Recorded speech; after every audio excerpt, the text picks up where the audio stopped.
सास का आदान प्रदान। वे दूसरे की थाली में घी ज्यादा दिखता है, कहावत है ना। तो उसी कहावत से प्रेरित होकर ये कहानी सुने।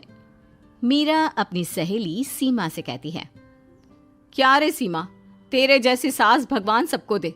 कोई रोक टोक नहीं, कोई बोलियां नहीं, आराम से रहती है और आराम से रहने देती है। एक मेरी सास है।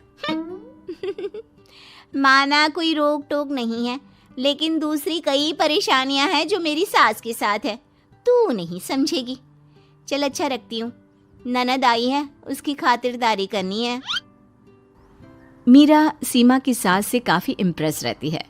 फिर एक दिन सीमा मीरा के घर किसी काम से जाती है। मीरा की सास कहती है, हाँ भाई सीमा, क्या करने आई है? घर में कोई काम धाम नहीं है क्या? सीमा को तो शौक लगता है, ऐसे कोई कैसे बोल सकता है। आंटी, मैं कौन सा कुछ लेने आई हूँ, देने ही तो आई हूँ। ये अचार बनाया था। तभी मीरा आ जाती है। अरे तू अचार लाई है? तेरी सास ने कुछ कहा नहीं? यहाँ मेरे घर पर तो सामान सड़ जाए, लेकिन मेरी सास मजाल है किसी को चवन्नी भी देने दे। अरे क्यों ना बचाऊं चवन्नी, मेरे बेटे की मेहनत की कमाई है। तेरे भरोसे रहूं तो सब लुटा दे। अब ले ले अचार उससे और दफा कर। मीरा सीमा से अचार लेकर उसे बाहर तक छोड़ने जाती है। अरे यार, तेरी सास तो बहुत अच्छी है। क्या बात कर रही है? कितनी तो बेइज्जती करती तेरी, लेकिन फिर भी तुझे मेरी सास अच्छी लगी। मेरे घर आजा कभी, मेरी सास को देखेगी ना तब पता चलेगा। अरे इससे ज्यादा बुरा क्या हो सकता है। जरूर आऊंगी मैं तेरे घर, लेकिन मैं कुछ लेकर नहीं आ सकती। हाँ, देख रही है ना मेरी सास का हाल। हाँ हाँ, कुछ न लाना, मैं तो कहती हूँ खाली झोला ले आना बस। सीमा चली जाती है। फिर क्या, दोनों अपने काम में लग जाती हैं। लेकिन एक रोज न जाने क्या होता है, मीरा सीमा के घर आती है। सीमा की सास कहती है, अरे सीमा, देख तो कौन आया है, तेरी सहेली मीरा। मीरा, आज कैसे यहाँ पर? आजा आजा। और ये हाथ में क्या है तेरे? क्या मतलब? कुछ नहीं आंटी जी, ये तो खाली थैला है। वो क्या है ना, मंडी जा रही थी तो सोचा मीरा से मिलती चलूं। अरे काहे को मंडी जाना, कल ही मेरा बेटा सब्जी लेकर आया है। अरे मीरा, जरा सीमा का ये थैला तो भर दे। मीरा घबरा जाती है।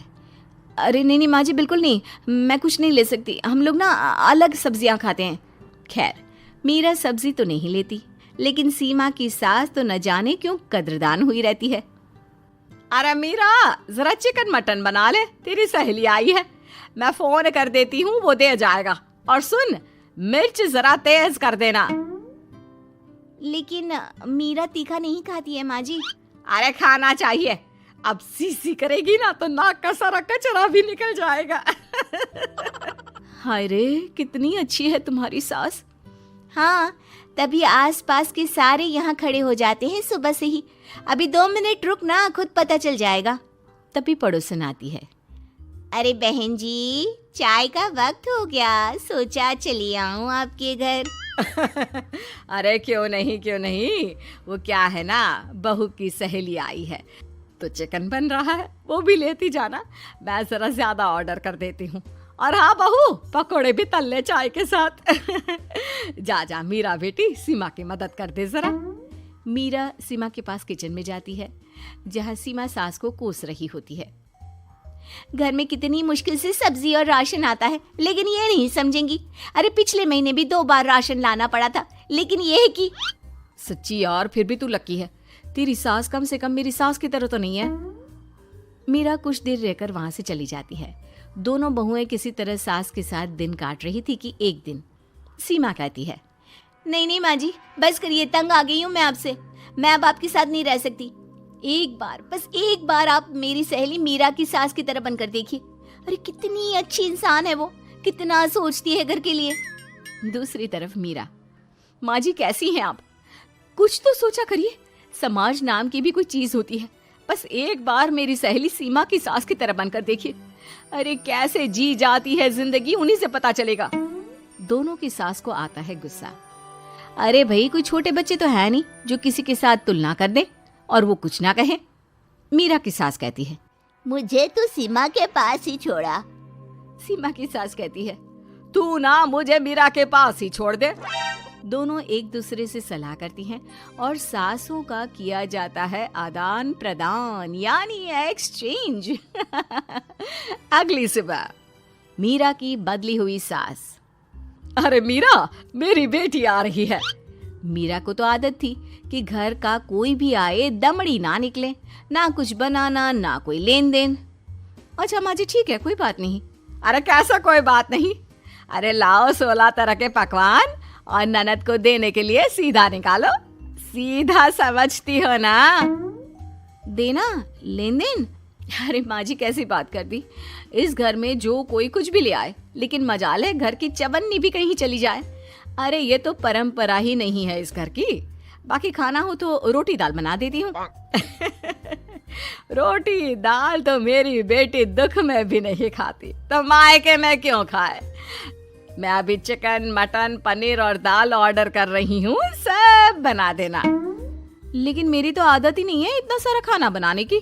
नहीं नहीं माँ जी, मुझे तो माफ करें। अरे कैसी बात कर रहे हैं, तेरी सास की बेटी नहीं आती थी क्या? आती थी ना, खूब आती थी, लेकिन मजाले की सास कुछ एक्स्ट्रा कर दे। माँ जी देखिए मेरी तो ये आदत नहीं है। दूसरी तरफ सीमा। माँ जी वो मेरे मायके से लोग आ रहे हैं, तो मैं जरा उन लोगों के लिए कुछ बना लेती हूँ। क्यों क्यों बना लेती हो? दाल रोटी बनी है ना, साथ में अचार रख देना। वैसे आ क्यों रहे हैं बेटी के घर?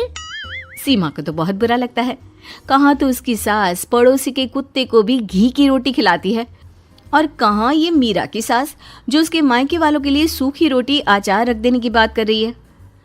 वो मेरी भाभी आई है ना, नई नई, तो शादी के बाद भाई पहली बार आ रहा है।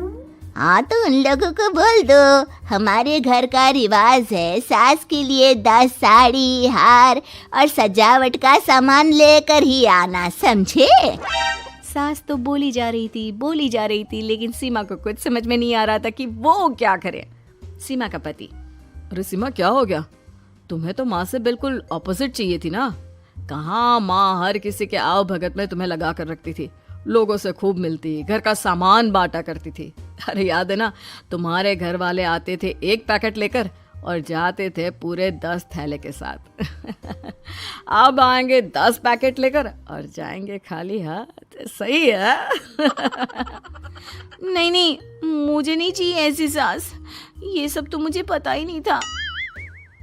सीमा घबराकर मीरा की सास को लेकर उसके घर जाती है, जहां मीरा।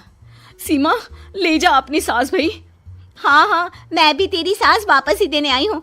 चलो मम्मी जी, मेरे लिए तो आप ही सही हो।